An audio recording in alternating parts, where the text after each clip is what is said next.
Take my sister instead of the money, just don't touch me. Those were the exact words my brother screamed before diving behind the couch like a coward. The moment replayed in slow motion, his voice shaking, his eyes wild, as if he'd forgotten I was his sister and not some disposable shield. My name is Aria Monroe, I'm 27 years old, and that was the moment I stopped being family. The men who stormed our living room looked like wolves in suits, 3 of them, one in particular standing out. Tall, expressionless, wearing black gloves and a darker stare. The air smelled of fear and cheap cologne. "Where's the money, Mr. Monroe?" the leader asked coolly. My brother, trembling, pointed straight at me. "Take her. She's useless anyway." I couldn't breathe. For a second, my mind went blank, just a sharp ringing in my ears and my mother's portrait on the wall staring down in silent judgment. Then the man in the black suit turned to look at me. His gaze froze. His jaw tightened, and his voice, once cold, changed. "Wait. What did you just say?" He took a step closer, eyes locked on my face. The room fell silent except for my brother's pathetic whimpering. The man leaned in, his voice low and sharp as a blade. "You tried to hand over the niece of Eleanor Monroe, owner of Goldcrest Industries?" His next words made my blood run cold. "You just made a fatal mistake." Silence. You could have heard a pin drop. My brother's face went blank, his mouth half open, eyes darting between the man in black and me. "And niece of who?" he stammered, but it was already too late. The man straightened his tie, gave a faint nod to his men, and they shifted, tension rippling through the room like static. One of them quietly locked the front door. Another pulled down the blinds. My stomach twisted, not from fear, but from what I knew was about to happen. "You mean to tell me," the man said softly, almost amused, "you tried to sell her to clear a gambling debt?" He tilted his head toward me. "Do you even know who you're messing with?" My brother's voice cracked. I didn't know. She doesn't even talk to that side of the family." That was true. I hadn't spoken to Aunt Eleanor in 5 years. Not since she accused me of choosing my brother over the company when he drained our parents' savings. But even distance doesn't erase bloodlines. The man's demeanor shifted completely. He turned to me, his tone respectful now. "Ms. Monroe, I had no idea. Forgive the intrusion. We have other business to handle." I stared at him, stunned. "What kind of business?" He smiled slightly. "The kind that corrects mistakes." Behind me, my brother whispered, "Aria, tell them to stop." For the first time in my life, I didn't. They dragged him from behind the couch like a rag doll. My brother's voice broke into sobs as they pinned him to the floor. I didn't move. I didn't even blink. The man in black crouched down beside him. "You see, Mr. Monroe, there's a difference between owing money and offending power. You did both." He glanced at me briefly, a small, almost imperceptible nod, before continuing. "Goldcrest Industries is more than a corporation. It's a fortress. And you tried to barter the blood of its own." My brother kept screaming my name like it was a shield. "Aria, Please. tell them you're not with her anymore. Tell them you're broke, just like me." But I wasn't broke, not anymore. Not after years of swallowing pride and building myself back up, piece by piece, quietly working as a logistics analyst while he gambled away our parents' legacy. I looked at him and finally spoke. "You sold your soul the day you took Dad's watch to the casino. This is just the receipt." The man in black rose slowly. "We'll leave you alive," he said to my brother, "because death would be too kind." He turned to me. "Ms. Monroe, we'll ensure you're compensated for this inconvenience." I shook my head. "Keep your money." He looked intrigued. "Then what do you want?" I looked at my trembling brother. "Justice," I said, "and I'll deliver it myself." They left 15 minutes later, silent, efficient, like shadows that had never existed. But they didn't leave empty-handed. They took every ledger, contract, and loan document my brother had signed with their name on it. The moment the door clicked shut, the house felt different. Heavy, like the walls themselves had heard too much. My brother collapsed to his knees, shaking. "Aria, please," he whimpered. I didn't know they'd come for me like that. I stared at him, my pulse steady, my voice even. "You never know, do you? You didn't know when you emptied Mom's savings. You didn't know when you pawned Dad's medals. You didn't know when you nearly sold your own sister." He looked up at me, tears cutting through the grime on his face. You don't understand. I was desperate. I crouched down to his level, the edge of my tone sharper than any threat. No. You were greedy. There's a difference. He flinched, his gaze darting to the door like he expected those men to burst back in. They won't hurt you again, I said quietly. But they'll ruin you. Completely. Every debt, every lie, it's already in motion. They don't forgive betrayal. He grabbed my wrist. Arya, please stop them. I'll change, I swear. I pulled my hand free. You had years to change. I turned and walked toward the door. For once, I'm not saving you, I said without looking back. I'm saving what's left of me. The night swallowed me whole as I stepped outside. Rain had started to fall, the kind of soft, steady rain that washes away lies. I stood there under it, letting it soak through my hair, my jacket, my anger. For the first time in years, I wasn't trembling. I wasn't afraid. I was awake. I pulled my phone from my pocket and scrolled to a number I hadn't called in forever. Eleanor Goldcrest. My aunt, the CEO. The woman who once told me, one day, you'll learn that forgiveness and weakness are not the same. When she answered, her voice was the same, crisp, controlled. Arya. And Eleanor, I said. You were right. There was a pause. About what, darling? About family. About knowing when to let rot fall away. Her tone shifted, the faintest softness beneath the steel. Then I assume your brother finally crossed the final line? Yes, I whispered. He tried to sell me. The silence that followed was surgical, cold, and calculated. Then, I see. I hesitated, then added. The men who came tonight, they knew who I was. They acted on it. Her voice didn't change. Of course they did. I made sure of it. I froze. You what? I've kept an eye on him for years, Arya, she said simply. And on you. You've just proven which one of you deserves to carry the Monroe name. I stood under the rain, stunned into silence. Her words echoed through me, cold, deliberate, final. You knew? I asked, my voice breaking between disbelief and fury. Of course, she replied calmly. You don't grow an empire like Goldcrest without knowing where the rot begins. Your brother's debts, his scams, they've been circling us for years. Tonight, he wrote his own obituary. My hand trembled around the phone. You used me. No, she said softly. I tested you. I needed to know if you'd become another Monroe coward or something better. I let out a sharp laugh that sounded more like a sob. So, you sent men to my home? To scare him and me?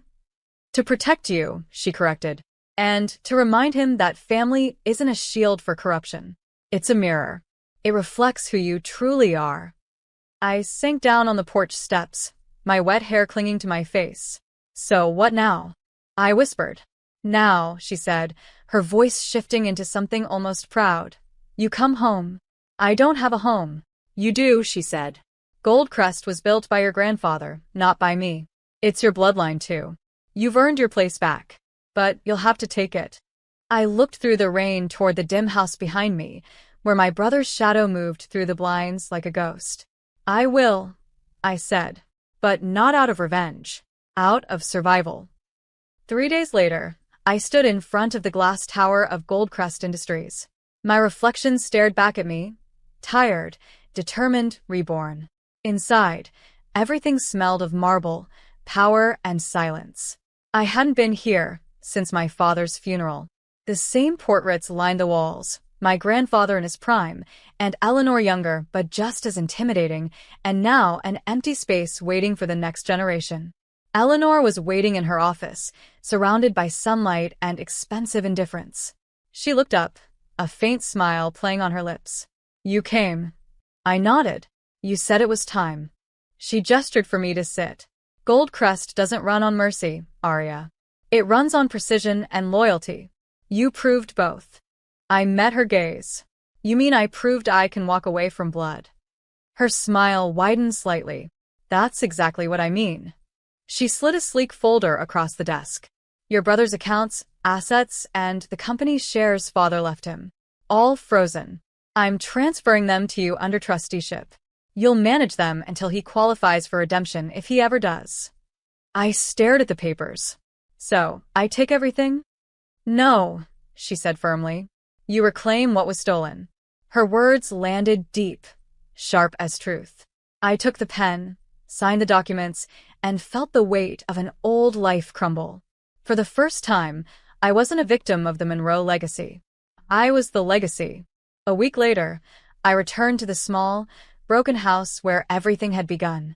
The front door hung crooked, the wallpaper peeled, and the air reeked of stale regret. My brother sat at the kitchen table, hollow-eyed, trembling, sober for once. He looked up when he saw me. They took everything, he rasped. The accounts, the car, even the house gone. Was that you? I set my purse down, calm, collected.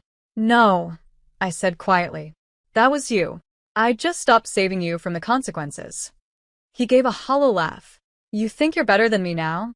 Sitting in your fancy tower. I stepped closer, my heels echoing on the cracked tile. No, I don't think I'm better. I think I finally became who I was meant to be, without you dragging me down. He slammed his fist on the table, but the sound was weak, empty. They're calling you the Iron Heir, you know, he sneered. And Eleanor's little prodigy. I leaned in. If that's what it takes to make sure no one ever tries to sell their own blood again, then yes, I'll wear it proudly. He looked away, defeated. So this is it? This is closure, I said. You live with your choices. I'll live with mine. I turned to leave, pausing at the door. And one day, when you've paid every debt, maybe you'll understand the cost of betrayal. I walked out into the rain, free, untouchable, unstoppable. My name is Elena Graves. I'm 30 now. I live in Maryland and work as a family law attorney. But this story doesn't begin in a courtroom. It begins long before I knew what justice meant. It begins the moment I saw Cheryl Andrews walk into our house 2 weeks after we buried my mother. That day, my father looked me in the eye and said, "If you've got a problem with her living here, you can leave." Then he did something I'll never forget. He held the front door open and waited. I was 16. I didn't have a suitcase. I didn't even have socks on. But I walked out. The rain had just started. I remember the smell of wet grass and cheap cologne. I remember looking back one last time and seeing them, my father and his new woman, standing in the hallway where my mother used to hum and fold laundry. And I remember wondering, how do people replace a wife that fast? How do you replace a mother before the flowers on her grave have even wilted? It took me years to come back. But when I did, I wasn't alone. And I didn't come back for closure. I didn't come back to forgive anyone. I came back because someone else was asking for help. And that someone was the very woman who took my mother's place. The house I grew up in sat at the edge of a red clay road in rural North Carolina. From the outside, it looked still white shutters, a creaky porch swing, and an old oak tree that shaded the front yard like a watchful parent. But inside that house, everything was waiting to break. My father, Gerald Graves, was a large man, not just in size, but in presence. He was a former Army mechanic discharged early for reasons no one ever said out loud. He walked like he owned the air in the room, and when he was angry, even the furniture leaned away. My mother, Marla, had once been a music teacher. When I was little, I used to watch her hands dance across the piano. By the time I was 6, the piano was gone, sold to cover bills. Her hands were quiet after that, except when they reached for me. The first time he hit me, I had spilled milk at dinner. A dumb mistake. I was only 6. The glass tipped and soaked the tablecloth my mother had just ironed. He stared at me like I had cursed in church. "You think this is your house," he said, and then came the slap. I don't remember the pain. Just the sound, the plate clattering off the table, my mother's chair scraping back, and then her voice shaking. "She's just a child, Gerald." He pushed her away. She hit the wall behind the fridge.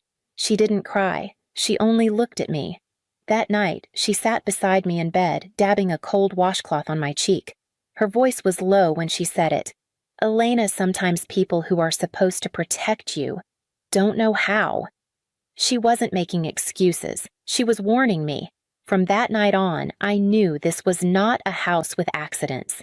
This was a house with patterns, and patterns don't fix themselves. When my sister Lacey was born, I was 8. She came into the world with soft fingers, a high, clear cry, and a smile that seemed to make my mother breathe again. But something else shifted too. My father, this man who threw dinner plates when I coughed too loud, he changed. Not completely. But around Lacey, he was gentle. He called her my little light. He held her like she was spun from glass. He never raised his voice, never scolded her not once.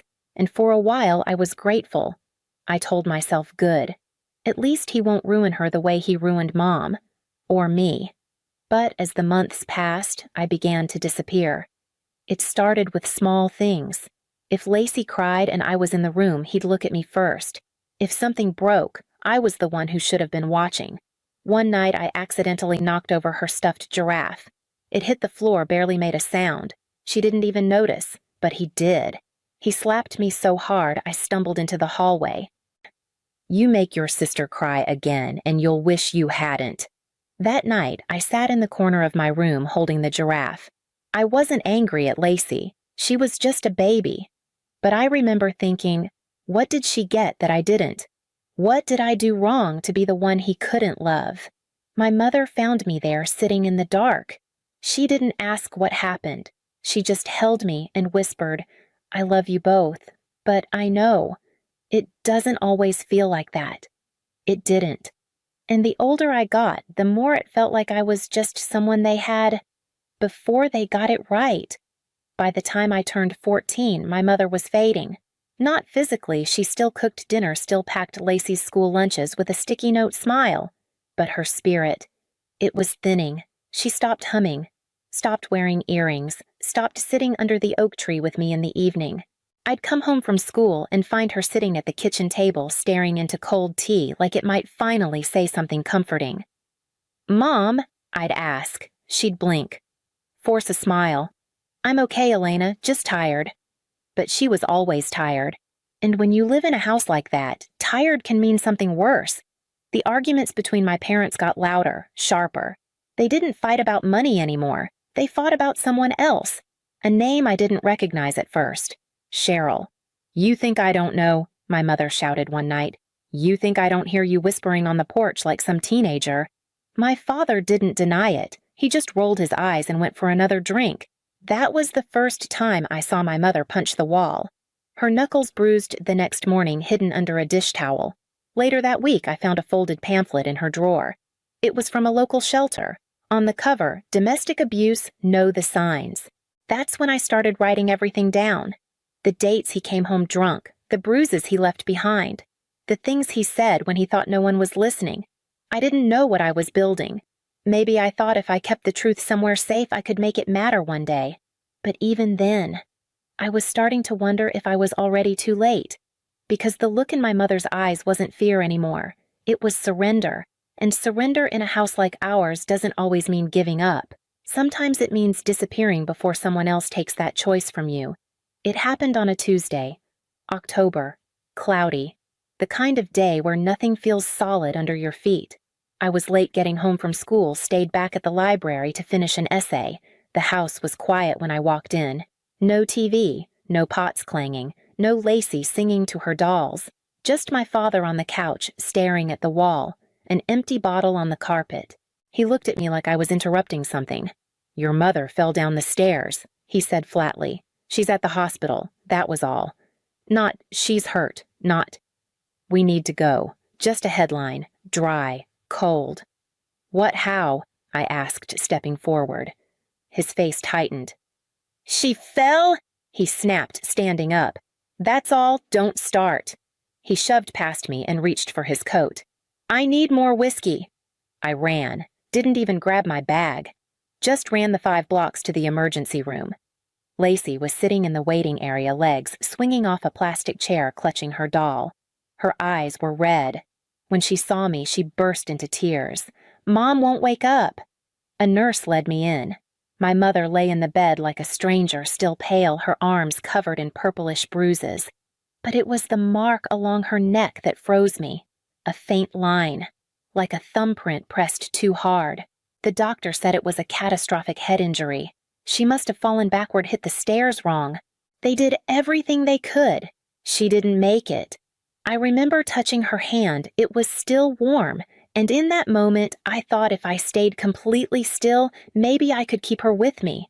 Maybe if I didn't cry, didn't scream, didn't break, the world would pause too. But it didn't.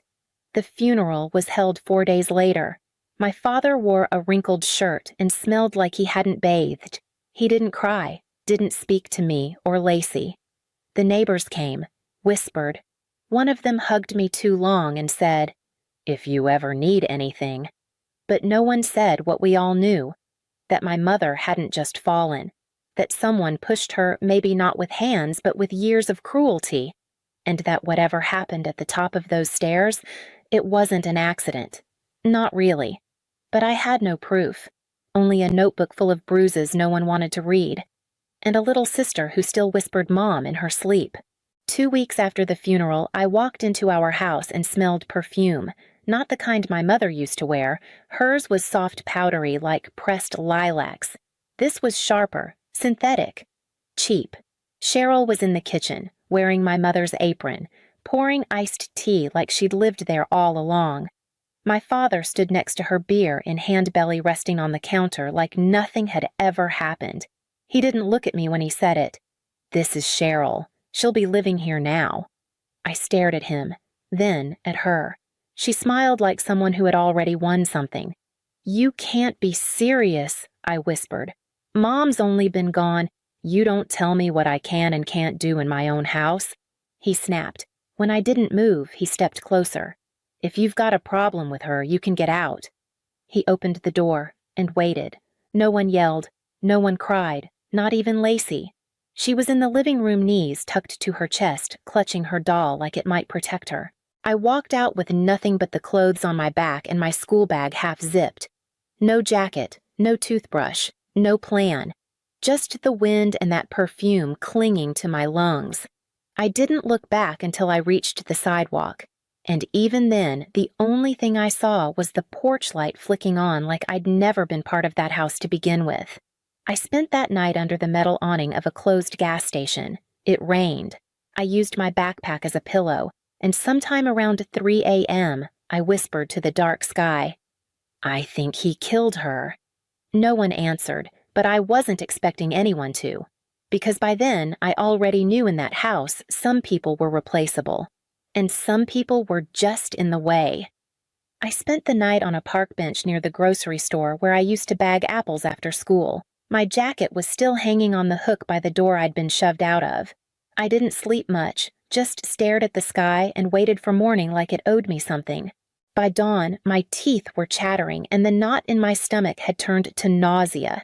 So I did the only thing I could think to do.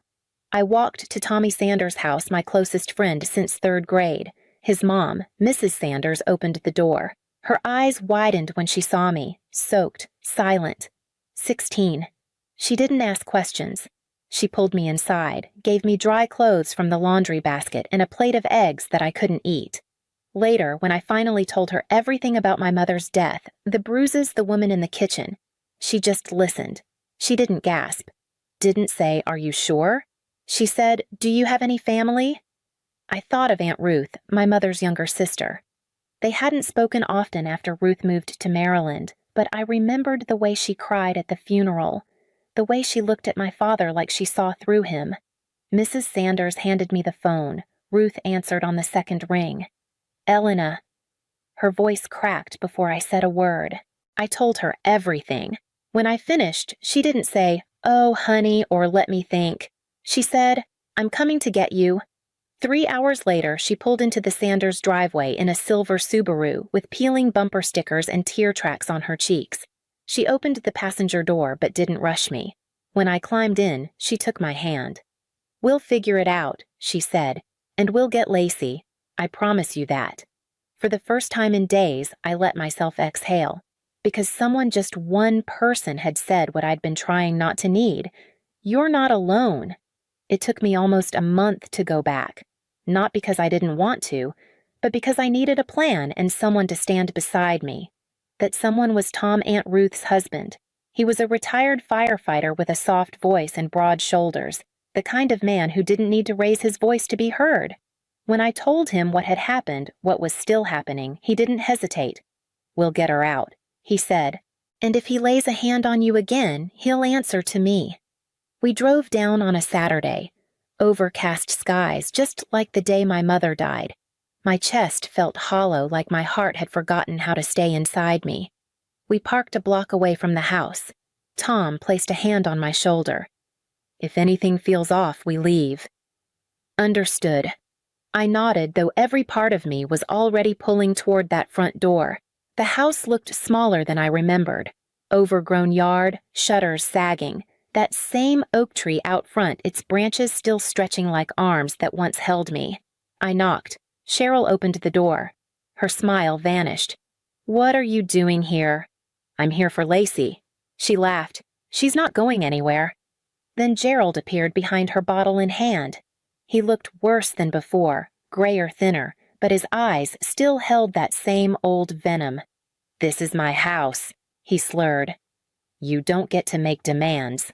Tom stepped forward, calm, unmoved. "We're not here to fight. We're here to take the girl, that's all."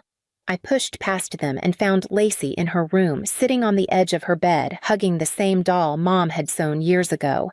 Her cheek was red, her eyes wider than I remembered. When she saw me, she ran. "You came back," she whispered into my shirt. "Of course I did," I said. "And I'm not leaving without you." We turned to go, but Cheryl was blocking the hallway. "She's lying," she barked. "That kid bruised herself. She's just like her crazy mother." Before I could speak, Lacey said it for me. "You hit me. You hit me when Dad wasn't looking." That was all we needed. Tom stepped forward, and for the first time in my life, I watched my father take a step back. We walked out the front door. No yelling, no dragging. Just silence. And as the door closed behind us, I looked up at the oak tree. It hadn't changed, but I had. We didn't go back to North Carolina, not for holidays, not for birthdays, not even when the house was put up for sale a year later. Aunt Ruth enrolled Lacey and me in a small public school outside Annapolis. Tom fixed up the attic so we could each have a little space of our own. It wasn't fancy, but it was quiet. And for the first time in years, I slept without bracing for footsteps in the hallway. Lacey started to laugh again. She made friends, joined the art club, and every night before bed she'd draw something new, a tree, a star, our mother in a blue dress. I didn't know what I wanted, not at first. I just knew I wanted to matter. One day, I found my old notebook in the bottom of a moving box, the one where I'd written down every bruise, every lie, every scream I wasn't supposed to remember. I read it front to back, and then I opened a new one. On the first page I wrote, "This time I'll speak for the ones who can't." I started community college at 18, transferred to university 2 years later. By 24, I was applying to law school with an essay titled, "The Case No One Took." I didn't write about my father. I didn't name names. But I told the truth. And the truth was this: I wasn't strong because of what he did to me. I was strong because just one person saw me as worth saving. And I wanted to become that person. For someone else. I was 28 when the name came across my desk. Samantha McKee, requesting an emergency protection order, alleging repeated physical and verbal abuse from her husband Thomas Caldwell. I froze. Tom Caldwell, my father. The file was thin, but heavy photos, medical reports, written statements. Everything my mother never had. I took the folder to my supervisor. "Sir," I said, voice steady, "I need to declare a conflict. This man is my biological father." He stared at me for a long second. "Then, you want me to reassign?" I thought of Lacey. I thought of Mom. I thought of Samantha's hollow eyes in the intake photo. "No," I said. "I'd like to stay on." We met in a small conference room. Samantha walked in shoulders tight, hand wrapped in gauze. She flinched when the door clicked behind her. I stood up, extended a hand. "Elena Caldwell," I said. "Legal intern. You're safe here." She looked at me, and in her eyes I saw it. "That same question Mom used to carry, will anyone believe me I used to live with him too," I added quietly. "Not as a weapon. Just a bridge." Samantha blinked fast, then nodded. Okay, she said. Okay. The case wasn't easy. He denied everything, claimed she bruised herself, claimed she made up the threats. But this time, there were documents, witnesses, police reports. I helped her organize every detail just like I used to in my old notebook. 2 weeks later, the judge granted the protective order. Samantha cried in the hallway, not loud, just a kind of crumpling sound. She turned to me and said, "I don't know how to thank you." "You just did," I replied. I never saw him that day, not in court, not outside. I don't know if he knew I was the one who helped her leave. And I didn't need him to. Somewhere in a dusty box, I still have Mom's apron. Still faintly smells like rosemary and smoke. But I don't wear it. I became something else. Not a daughter, not a victim. Just a witness to what silence costs and someone who chose not to stay quiet. If you've ever found your strength, only after walking away, you don't have to tell the whole story. Just leave one word your mother never heard. The text came on a Thursday morning, short and cold family meeting. Tomorrow at 3. Be there. No name, no context, just a command. But I didn't need a signature to know it was from my mother. It had been exactly 1 week since I refused to sign over Grandpa Walter's estate, his business, his savings, everything he'd built over 50 years. He'd left it all to me, and the moment I said no, the silence from my family turned sharp. Clarice stopped replying to my messages. Colby unfollowed me online. Mom didn't call, but I knew it wasn't over. Ethan looked up from his coffee when he saw my face. Another message, I handed him my phone. He read it, jaw tightening. "You're not going alone. I have to. You don't owe them this." "No," I said. "But I owe him." The next day, I pulled into the driveway of the house I grew up in. Everything looked normal. The lawn trimmed the porch clean, but something about it felt wrong. Too quiet. Too prepared. My mother opened the door before I knocked her lipstick too bright for the hour. "Malin," she said, stepping aside. "We've been waiting." Inside, everyone was already seated. Clarice gave me a glance sharp enough to cut glass. Zane sat stiffly at the edge of the couch, eyes down. Colby hovered near the fireplace, arms crossed. But it was the 2 men in pressed suits who made my stomach drop. "This is Mr. Lark and Mr. Devon," my mother said, gesturing like she was introducing party guests. "They're here to help us clarify the next steps." The man on the left opened a leather folder. "We've prepared a simple agreement."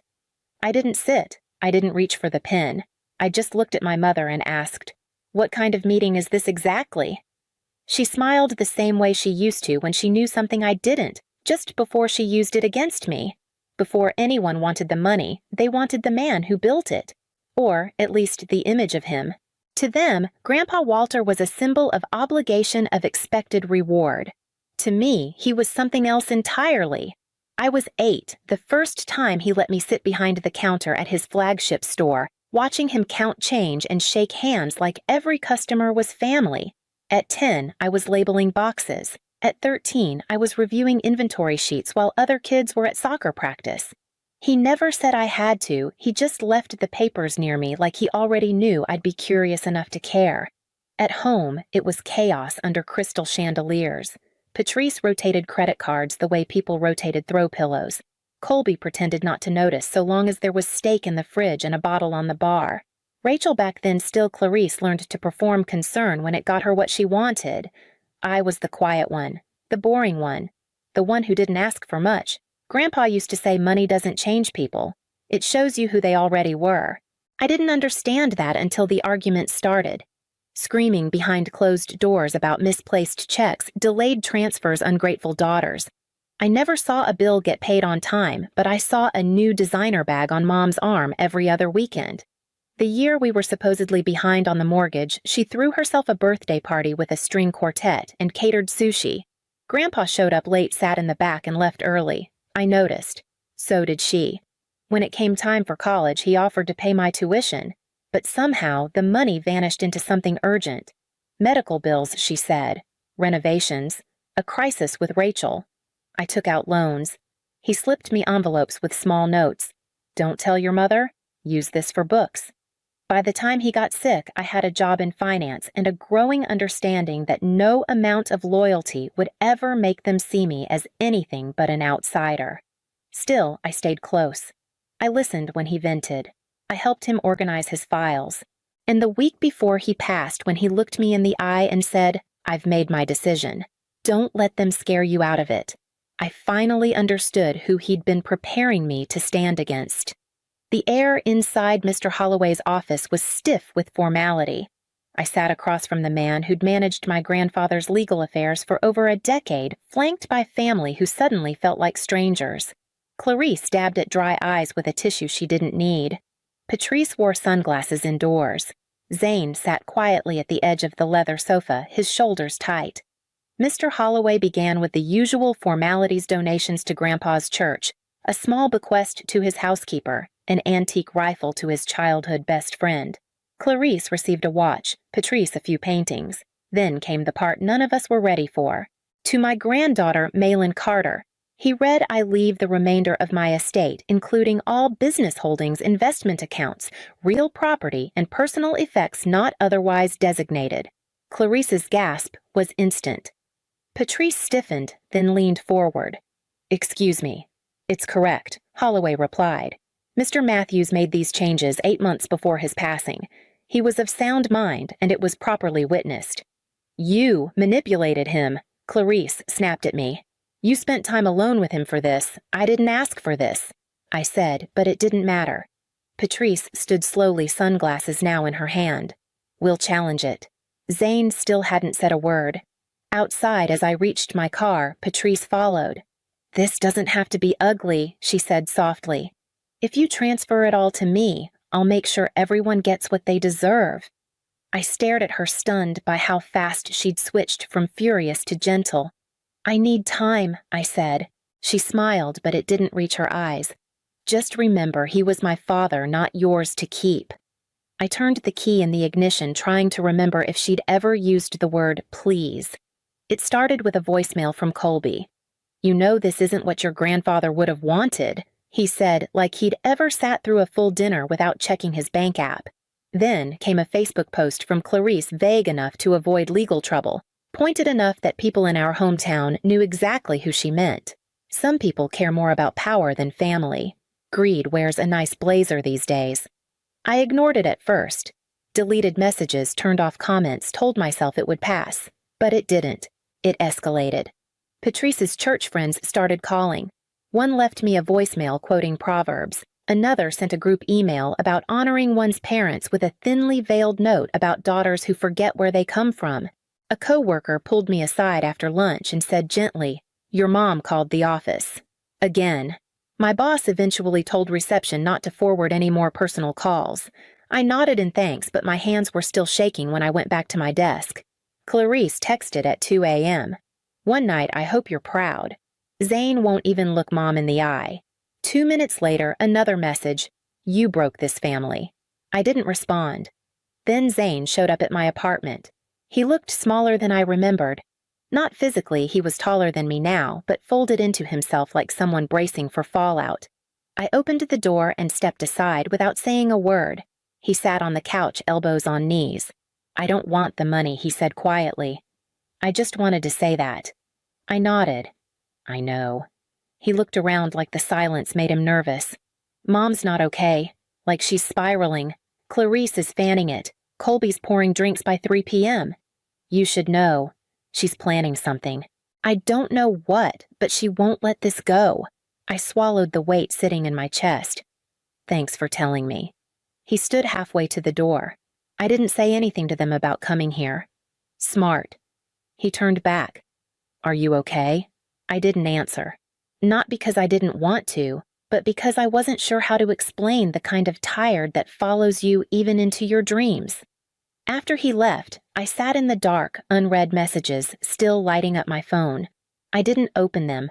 I just stared at the screen and for the first time wondered if silence was starting to cost me more than speaking ever would. The call came just after midnight. I almost didn't answer when I saw Craig's name, but curiosity got the better of me. His voice slurred before he even said hello.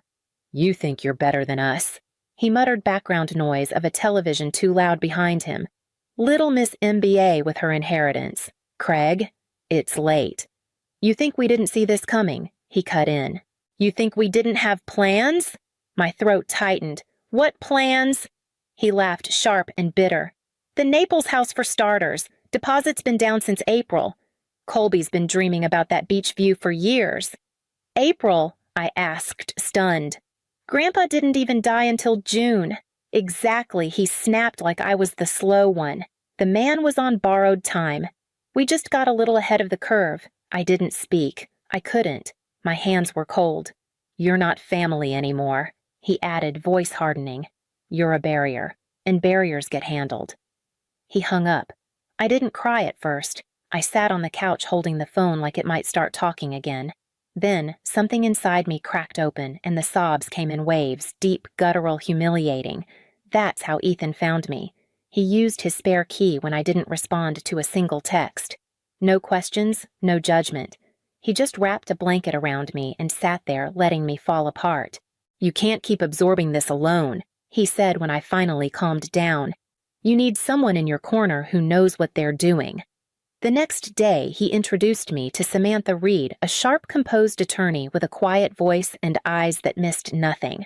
She asked me to walk through everything, the calls, the threats, the will, the voicemail from Craig. If they're escalating, she said calmly, we need to assume they'll try legal action. That means you need proof, anything that shows your grandfather's intentions were sound and deliberate. I nodded, still hollowed out. I don't have anything besides the will. Samantha leaned forward. Then we start there. But if there's even a chance he shared more documents, letters, conversations, we'll need it. Because this isn't just about defending what you inherited. It's about protecting what he trusted you to carry forward. I looked down at my hands, remembering a photo I hadn't thought about in years. Grandpa Walter standing with his arm around another man outside the original store, both laughing like they'd just solved something big. The call came just after midnight. I almost didn't answer when I saw Craig's name, but curiosity got the better of me. His voice slurred before he even said hello. You think you're better than us? He muttered background noise of a television too loud behind him. Little Miss MBA with her inheritance. Craig, it's late. You think we didn't see this coming? He cut in. You think we didn't have plans? My throat tightened. What plans? He laughed, sharp and bitter. The Naples house for starters. Deposit's been down since April. Colby's been dreaming about that beach view for years. April? I asked, stunned. Grandpa didn't even die until June. Exactly, he snapped like I was the slow one. The man was on borrowed time. We just got a little ahead of the curve. I didn't speak. I couldn't. My hands were cold. You're not family anymore, he added, voice hardening. You're a barrier, and barriers get handled. He hung up. I didn't cry at first. I sat on the couch holding the phone like it might start talking again. Then something inside me cracked open, and the sobs came in waves, deep, guttural, humiliating. That's how Ethan found me. He used his spare key when I didn't respond to a single text. No questions, no judgment. He just wrapped a blanket around me and sat there letting me fall apart. You can't keep absorbing this alone, he said when I finally calmed down. You need someone in your corner who knows what they're doing. The next day, he introduced me to Samantha Reed, a sharp, composed attorney with a quiet voice and eyes that missed nothing. She asked me to walk through everything, the calls, the threats, the will, the voicemail from Craig. If they're escalating, she said calmly, we need to assume they'll try legal action. That means you need proof anything that shows your grandfather's intentions were sound and deliberate. I nodded, still hollowed out. I don't have anything besides the will. Samantha leaned forward. Then we start there. But if there's even a chance he shared more documents, letters, conversations, we'll need it. Because this isn't just about defending what you inherited. It's about protecting what he trusted you to carry forward. I looked down at my hands, remembering a photo I hadn't thought about in years. Grandpa Walter standing with his arm around another man outside the original store, both laughing like they'd just solved something big. George Harmon met me at a small diner off the interstate, the kind of place Grandpa used to love.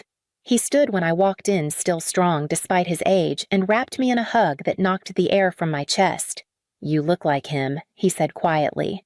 Around the eyes, we talked over black coffee, and when I told him what was happening, he didn't look surprised. "Walter worried about this for years," he said. "He tried everything: loans, second chances, guilt, but they never changed. That's why he left it to you. Not out of favoritism, Malin. Out of clarity." He reached into his coat and handed me a sealed envelope. My name was written in Grandpa's careful, blocky handwriting. He gave this to me months before he passed. Told me to deliver it if things got ugly. Back at my apartment, I opened it with shaking hands. Inside was a letter, 3 pages written in blue ink. He wrote about the years he spent watching the family fall apart financially, the excuses, the lies, the damage. He wrote about me, about how I'd shown restraint, work ethic, and loyalty without expecting rewards. He ended with a single line that hit me harder than anything else. "You are the only one I trust not to spend what I built, but to protect it." I cried reading it. Then I pulled down the metal lockbox Grandpa had once given me for important papers.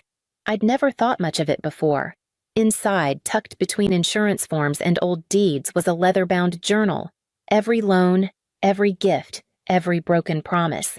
Dates, amounts, notes in his handwriting. Said it was for Clarice's medical bill. Spotted her at the casino 2 days later. I scanned the pages, then picked up my phone and called Samantha. The living room was already full when I arrived.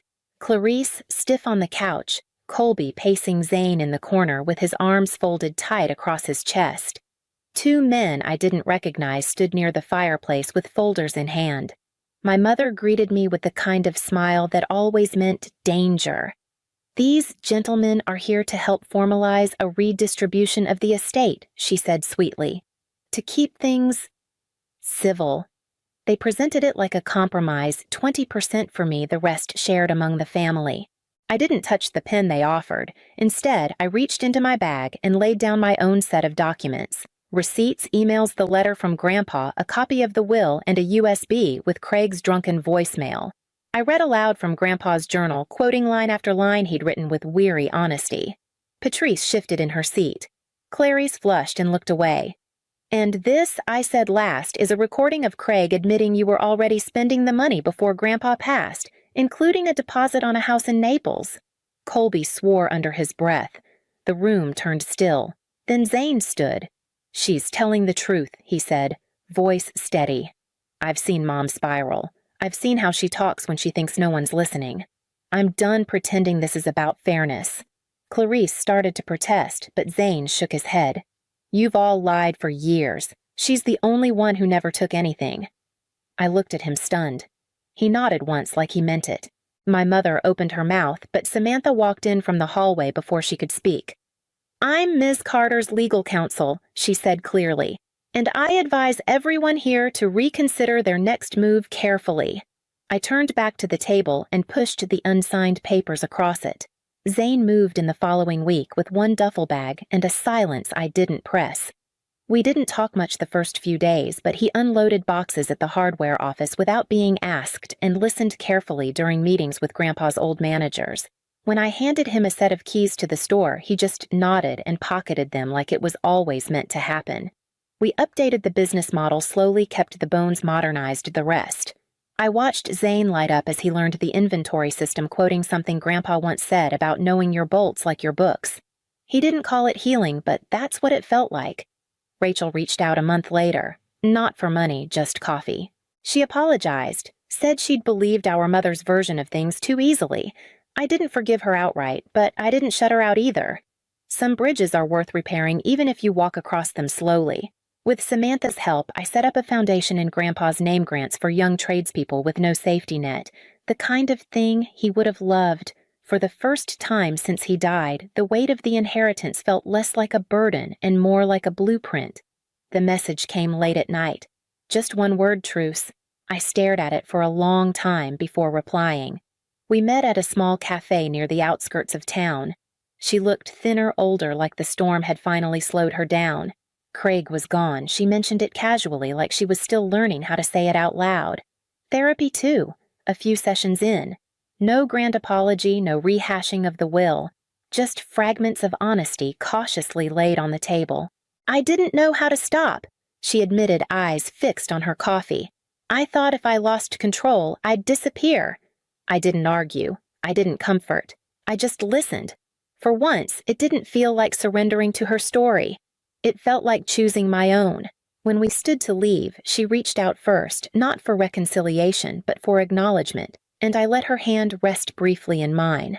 The last page of Grandpa's journal held only one line scribbled in his unmistakable hand. The true measure of wealth isn't what you have, but what you do with it. I read it twice, then closed the cover gently.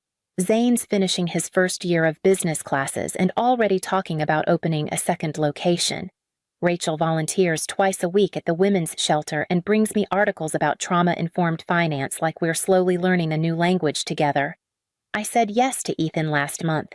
The ring is simple, quiet, just like the kind of life we're building. Sometimes I still feel the echo of everything we lost, but I don't carry the will like a shield anymore.